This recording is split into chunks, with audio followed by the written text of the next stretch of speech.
everyone, welcome back to the channel. It's your girl Denise, and for the longest time I haven't done a Q&A video, so I decided to do one here today. I did one on my Patreon and a lot of people enjoyed it, so I thought, okay, let's do one here on YouTube. So I asked the DWO members to send in some questions. Really nothing off the table. I haven't really seen any of them, so I'm going into them blind. I like to be surprised on videos, and so we'll see what the people want to know, and I'll go ahead and ask some of these questions here. And if you enjoy this video, I will try to do some more of these, make them more consistent than they are at the moment. But let's get to it. Let's see what the DWO wants to know. All right, so in no particular order, let's just get to the questions and see what you guys sent in. So the first one here comes from Dynasty Dan 81, who says, when was the latest time you thought of quitting doing content, and what made you decide to not give up? Oh damn, we are starting with a really big one here. So let's just say content creation is not as easy as many people think. I think a lot of people think you just turn on your camera and you start talking and you do whatever, right? But there's so much more that goes into being a full-time content creator, especially on YouTube. Now, I create content and post it on every single app. YouTube is literally my child. You have to feed it with content. You have to take care of it. You have to nourish it. You have to do so much that goes on behind the scenes that I don't think a lot of people realize, especially when you are growing as a YouTuber. You get more and more responsibilities. Once you grow and you get bigger, you might hire an editor, but in the beginning, it's pretty much all you. And then you have graphic design, which includes designing thumbnails. Then you have to learn how to do search engine optimization, learning how to optimize your videos so that people find them and that people talk about them. Then there's a bunch of like emails that you constantly have to be sending out, making connections, networking. It's literally your own business. What you are running is your own brand. So I see YouTube as a small little business that I own and that I run. It's almost like my store, you know, you come in here, you buy some products, etc. But instead you're getting content. So it's totally different than a store, but I almost see it the exact same way. To me, running my YouTube channel is like running a store with just different type of inventory. And that's honestly the best way I can look at it, like a baby and like a store. But have I ever thought about quitting? That's a really complicated question because it does get hard being a content creator. Like doing all the work, to me, that's easy. I know I just said that that's hard, and it is, because when you're figuring things out and you don't know how to do things, it can be very, very hard. But the hardest part is putting yourself out there, because you got to understand, you are putting yourself out there to millions of people that just easily go on social media and bam, they can find your face. And putting yourself out there to millions of people that are so different from you, that have different backgrounds, different beliefs, different etc. It means that not everyone is gonna like you, and there are gonna be people that hate you for so many different reasons. It's not even things that you do directly to them. It's just the way that it is. So I feel like for me, the hardest part was getting over that. In the beginning, when you're starting to get a lot of negativity or a lot of hate or all of that, it can really, really suck in the beginning if you're not used to it, because you're just thinking to yourself, man, if this person only knew me, if they knew who I was, what I was like, what I am as a person, they would like me, we would be friends, etc. Right? But because they see something that they want to see, or whatever the situation is, it can start to make you feel like shit, especially in the beginning. Now that I've been doing this for so many years, the bad negative comments, they don't sting as much anymore. And thankfully, I've done the mental work to get past all of that. And sometimes it still sucks. You're just like, oh, not this again. But it's a lot easier to move on from it and a lot easier to bounce back from it. But at no point have I ever wanted to quit doing this. I never wanted to quit creating content because I truly love being hands-on. I love having a million responsibilities. I've worked so many jobs. I could do a whole video on all of the different jobs that I've worked. And this is the job that I have loved the most because I like doing a lot. I like wearing a lot of hats. I love being in a position where I can say, this is what's going to happen. This is what's going to happen next. This is what I'm going to do next. I love all of that, what comes with doing this job. So to me, the way that I saw it was, if this was easy, everyone would do it. It's not easy putting yourself out there to strangers. It's not easy seeing horrible comments about yourself. It's not easy even watching yourself. It takes a while to even get used to seeing yourself on camera and hearing your voice and seeing the faces that you make when you're talking. I don't know. I decided to do a funny face. Like seeing stupid shit like that. Seeing stupid stuff, me do stupid stuff like that, and then watching it back and going, oh, I really did that. Oh shit, like it was funny in the moment and now I'm regretting it. Whatever. Little things like that. So I have never thought about quitting, because I feel like if you think about quitting, then it maybe isn't meant for you. Because if you really want something bad enough, you have to work for it. And you have to take the good and the bad that comes with a job that you enjoy. And I've also started to think, I have thought about, like, okay, if I wasn't doing this job, what else would I do? And I have sat here and thought, what would I like to do? And I swear, like, no ideas come in my head. And I just think to myself, like, what would I do? Oh my God, if I wasn't doing this, I don't know what I'd be doing for a living. And again, guys, I've worked so many jobs. I have worked in so many different places and things that I did because I was working so much. Before I was even at this point of my YouTube career, I had to take a million jobs just to make ends meet. And so I've been there. I've seen it. I've done the grind. I've done so freaking much through all of that. It was worth it. It was worth it being shamed for flipping pancakes by asshole customers. It was worth it being complained at and being mistreated by people in retail. All of it was worth it to be here right now creating videos. I don't even know what to say. There's no way that I would quit this. I'm always going to keep doing this, and it's going to change and it's going to evolve, because that's what media is. It changes and evolves over time. I will always evolve with it, because adapt or die, baby. Adapt or die. But either way, I will not quit. All right, next question. Wow, that was I got like into full motivational speaker mode. All right, we got Issa David here who says, what is the lowest moment of your career and how did you overcome it? Oh my God, that's another tough one. Wow, we're getting deep here. Wow. Somebody call Oprah. I'm about to start crying. I would say the lowest moment of my career, trending on social media is not fun, and it's happened to me a couple of times. That wasn't fun. Reading a bunch of people's horrible comments about you, not fun, especially when they don't know anything about you, especially when you know who you are, what kind of person you are. I feel like when you're in situations like that, your truth and your reality, it is challenged. It really, really is. Like, it challenges you. But you also, I feel like through all of that, I have found that I feel like I have a good head on my shoulders, because in situations like that, you can easily crumble and just feel like quitting. You feel like giving up. You feel like, what the fuck am I doing any of this for, right? But that's when you have to find inner strength. Through the hard times, I had to find my inner strength. I really, really did. And I didn't even know if I had it or if I could find it, but eventually I did. But it is hard. It is so hard. You just have to be true to yourself, and you just have to keep doing you, and you just have to power through. Like, I know it sounds silly, me saying all of this, but you really, really do have to. You just have to keep going and just tell yourself, you know what? I know who I am. I know that I'm a good person. I know that I have good intentions. I know that I have a family who loves me. I know that I have friends who love me. I know I have people that love and support me. And I know that I have viewers who support my content and find enjoyment from that content. And you have to choose to ignore the horrible voices that are being awful to you, because you do have a lot of people that are supportive, and you shouldn't dismiss those people, because one person's opinion does not mean more than another person's opinion. So you have to try to change your mindset. And as the years have gone by, I have done a lot of practicing, a lot of training,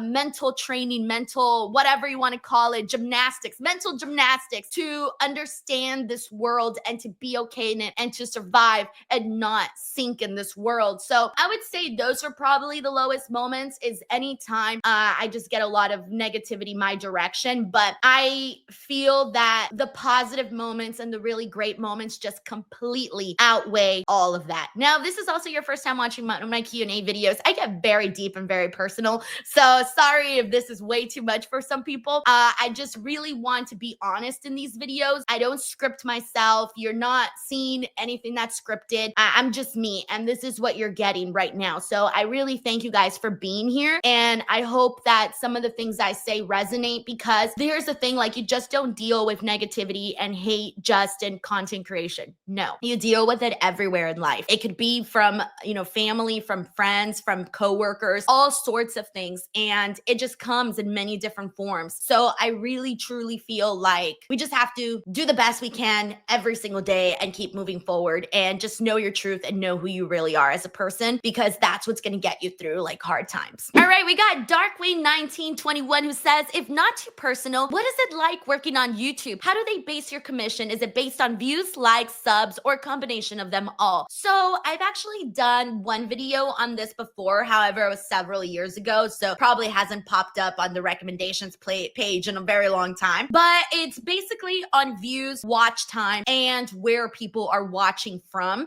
So every 1,000 views is usually how you get paid. However, they're all worth different values depending on who's watching, what's the CPM for the video, stuff like that. So it gets very technical, very analytical. I wouldn't even be able to explain it all to you in this one short answer, because it is something where you have to like deep dive in and put the charts up and graphics and things to explain that nature. But views and watch time is the way that people get paid. The longer someone watches a video, the more people watch a video, how long your video is, who's watching these videos, all of that type of stuff matters. It's not really just about subscribers. Sure, having more subscribers means there's a higher chance more people might watch your videos, right? But it's not just about that. And for example, like, I can have a video that does, I don't know, 400,000 views, right? But it's like longer, but it has lesser views. That might make more money than a video that is shorter that has 1,000,000 views, right? So it's just all of that different stuff comes into play when it comes to how you make money on YouTube. And now, thankfully, YouTube is doing more for creators so that they can find other sources of revenue, i.e. doing live streams, getting super chats,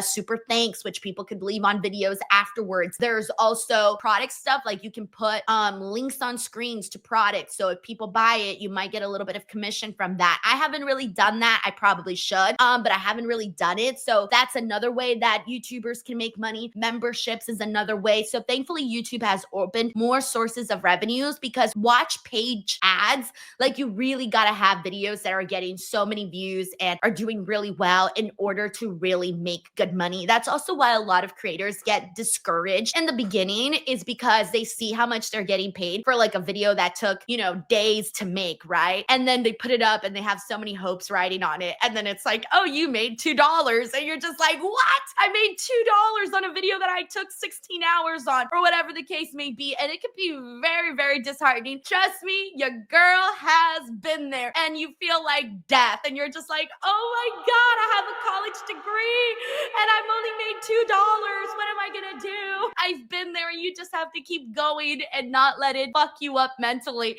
And trust me, I've let it fuck me up mentally. That's another thing that I've recently learned, by the way, is that I thought I was one of the only, because I only talk to me, clearly. I thought I was one of the only creators that like dealt with feeling like shit about videos. Like, whenever you post a video and it doesn't do well, and you're just like, oh my God, I'm just so horrible, I'm awful, ooh, right? You start to feel like shit. Then I started listening to a podcast by Erica Vieira, and she interviews a lot of YouTubers, and they talk about this, and they talk about how you cannot let your numbers define you as a creator, and that is one of the hardest things. And then I recently started seeing other creators like Cheryl Lazar, who makes videos where she talks, or not makes videos, but she has a program where it's like mental health for content creators, because of all of the stuff that you're like soaking in. Oh, it's just a lot, and I could get into a whole podcast about that. And maybe I will talk to some other creators about this, because I thought it was just a me thing, and then I discovered that so many other creators deal with a lot of that, where you're just like, man, I feel like shit, my video didn't do good today, my whole day is ruined, I'm awful, I'm horrible, did I make the worst decision of my life? Things like that. Okay, finally, a light question. This is from Weird's One, who says, my favorite Mexican dish is a chocolate chicken mole. I tried in Montreal at the restaurant El Sabor de Mexico. Have you ever tried one, and what is your take on chocolate chicken mole? So I'll be honest with you, the only mole that I've had is the one that my grandma makes. My grandma makes delicious this mole with rice, and oh, it's so good. I don't know what she puts in it, but I've been eating it for years and it is glorious. Thank you, Weirds One. We got Brandon Rosen who says, you're about to face Charlotte and Alexa for the tag titles. Who are you choosing as your partner and what will you use as your finisher? My tag team partner will be Roxanne Perez. Hey, I think would be a cool little tag team. And my finisher would be the Canadian Destroyer because it just looks cool. All right, we got Joe G1H who says, how long have you been a wrestling fan? This is the number one question that I get all the time. I have been a wrestling fan since I was a little girl. I was like 8, 9 years old when I started watching wrestling. And this next question, by the way, from Ash Nicole, who says, who got you into wrestling, plays into this question. So I'm going to combine these two questions. My uncle got me into wrestling. He was a major wrestling fan, and he's the one that I discovered wrestling through. And he's the one that would take me to shows. He would take me to all the WWE shows that came in Southern California. So we would go to shows in Anaheim, in LA, in Bakersfield, in San Diego. Like, he would take me to all the shows. So yay, I didn't have to pay anything. Woo. But yeah, so my uncle was the one who got me into wrestling. And to this day, he still watches wrestling. And we talk a whole lot about it. It's always been the thing that bonded us. And I'm very thankful that he got me into wrestling, because if not, who knows where I'd be at right now? Who knows what I would be doing? I have no idea. Truly no idea. I would probably be an actress, or a struggling actress, because that was the other thing I really wanted to do. I wanted to be Mexican Nicole Kidman, you know, or maybe Mexican Jennifer Lawrence, any one of them. All right, because they were my favorite actresses. They still kind of are. So I've always really enjoyed their work. Anyways, I wanted to be an actress on theater, or I also on stage. I did go to school for broadcast journalism, but before I switched to journalism, I was actually a theater major.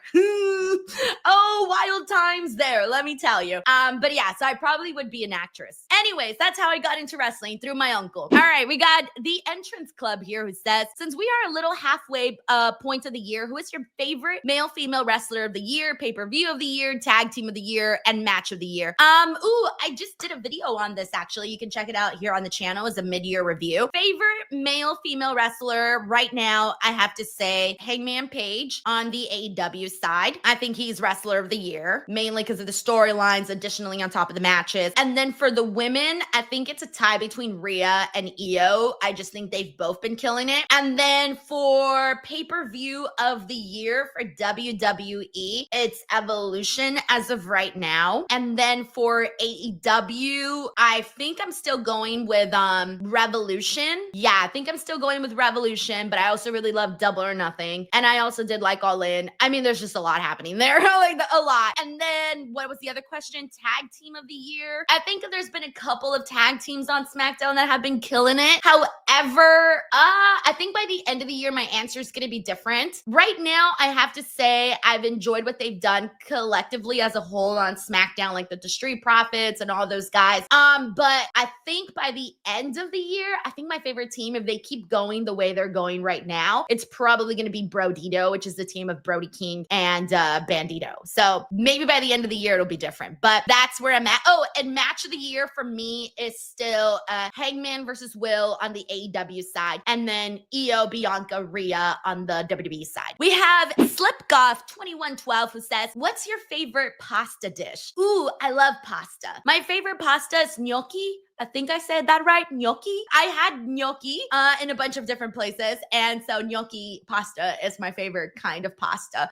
My favorite flavors are like pesto. I love pesto. I also love like fettuccine, marinara. I like all sorts of pasta. Just bring it to me. Bring me a bowl of pasta, bring me some bread and a Diet Coke, and I am set. All right, let's see. This is from H1P Jose, who says, I think I read that right. I don't think I read that right. He says, it's been a while since you did a WWE pre-show. So my question is, how are those opportunities presented to you? And do you want to do another one? Also, any plans on trying to get a Julia interview for the channel? So second question, the Julia one, I try to get everybody on this channel, guys. Like, I try to talk to everybody. I be shooting my shot constantly, all right? It's the other side I'm waiting for, you know? That's how it usually is, you know? It's a give and take sort of thing. So I put myself out there and let's see what happens, right? But I would love to interview Julia, of course. I'd love to interview anyone, really. And And then the pre-show, the WWE pre-show stuff. So all of that came about very differently. So the first few times when I did like watch-alongs and with WWE and pre-show digital stuff kind of around like the COVID time, that came differently because at that time I was trying to get a job with WWE. So that was part of like my audition process and didn't end up happening, which a lot of people already know about. I've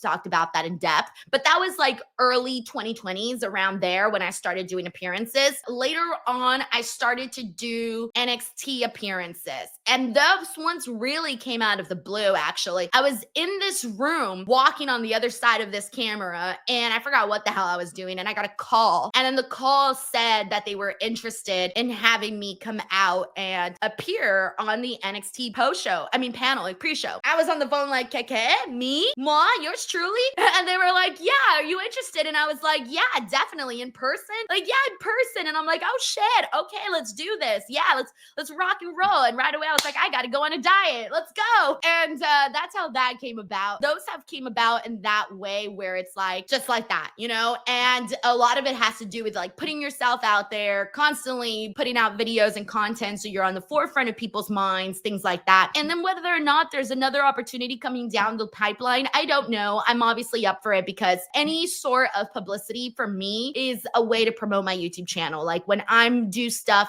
with any promotion, my goal is that people are like, oh, hey, that's Denise. Oh, hey, she has a YouTube channel. Oh, hey, maybe I should go check out her videos. Like that's the way that I see things. So I want to get as many opportunities as I can so that I can promote this channel and that more people can come and check it out and it can grow and blah, blah, blah. Because that's my goal is to grow this channel. Like I want to hit 1 million subscribers on this channel. I'm probably going to be 80 by the time that happens, but I'm trying. Your girl is trying. Actually, my goal was to hit 1 million subscribers by the time I was 40. I'm 7 years away from that. I don't know if it's gonna happen, but let's at least manifest it if we can. Next question comes from Stephen Marchuli, who says, your current top 3 girls in NXT. Ooh, Stephen, that's a good question. Lola Vice. I do like Lola Vice a whole lot. I think she's gonna be the shit, or she kind of already is, however you want to see that. Jordan Grace, because she's still there, so I have to mention Jordan Grace. I think she's awesome too. And then the third one will probably be Soruka. I really like Soruka a whole lot too. Although there's so many girls that I love there, I did not name nearly half of them. I love mainly all the girls on NXT, so there's that.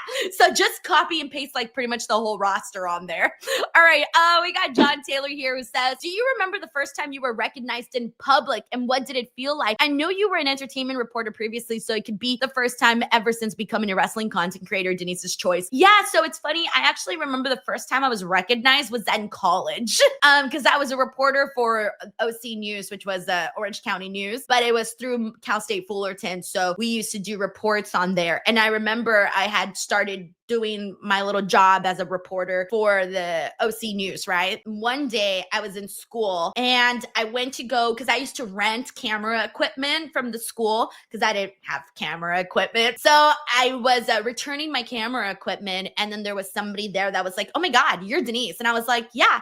And then she was like, oh, I've seen your stuff on the school stuff. And I'm like, oh my God, you've seen my stuff? And she was like, yeah, she blah, blah, blah. We were talking about it. And so that actually the first time I was recognized was in school when I was studying to become a journalist. And that was the first time. I do remember like the first time that I was starting to see some of my stuff go viral on social media. That was fun because I remember like it was this band that I had interviewed and I'm forgetting the name of the band. Oops. But I had interviewed this band when I was working for this other company. The fan base, I guess I asked some question that they really liked and the answer went viral and the photos were everywhere. And I was like, what? And I thought, oh my God, that was my interview. Hey. So it really wasn't about me. It was more so about the band, but still it was my work that had gone viral. So in wrestling, I remember when people picked up my my interviews from the Fox Sports blue carpet when WWE moved to Fox, and I did like 20 something interviews that day and I published them all so fast. So I was like the first and only channel that published that many interviews with that many wrestlers in that period of time. And so all of those videos did like super well, right? And they were massive. Everybody picked them up. I'm talking ESPN, Yahoo, Fox. I mean, literally every CBS, every single outlet that you can think of was picking up my work. And I was sitting there like, oh my God, these are my interviews.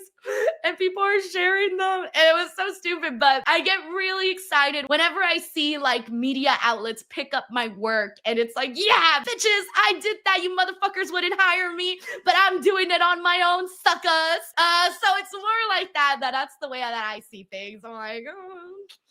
This is from Perfect Plex WWF, who says, does your husband help out with behind the scenes stuff? When do we get to see Mr. D? OBTW, this is Uncle Donk. What up, Uncle Donk? You will probably never see Mr. D on here in this video. He is completely opposite of me when it comes to, I'm more, hey, I'm gonna be on camera and hi and he's definitely polar opposite. He's a more reserved, private, introvert individual. This is my career choice, right? This is my career choice. It was my decision to put my life out there in the open for everyone to see and judge and etc., right? His life is private and I respect that. And so for that reason, he will never be on any of my videos.